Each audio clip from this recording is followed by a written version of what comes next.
মুক্তিযুদ্ধের সর্বাধিনায়ক, ওনার জন্ম এবং মৃত্যুবার্ষিকী বাংলাদেশে আমরাই প্রথম ওনার জন্ম এবং মৃত্যুবার্ষিকী সবসময় পালন করে থাকি। আমরা চাই মিডিয়াদের মাধ্যমে এই উসমানীকে যেন জাতীয়ভাবে স্মরণ করা হয়।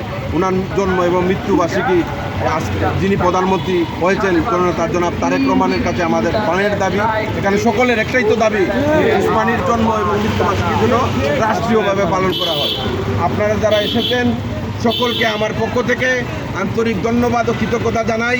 এটা সকলের দাবি, সকল মানুষের দাবি, যে মানুষটা মুক্তিযুদ্ধ করে দেশ স্বাধীন করলো তার মৃত্যুবার্ষিকী জন্মবার্ষিকী কেউ পালন করেন। আমরা অকৃতজ্ঞ বাঙালি, কাজে আমরা বিশ্বাস করি আপনারা যে এসেছেন নিশ্চয়ই আপনারা উসমানীকে ভালোবাসেন, যুদ্ধকে ভালোবাসেন।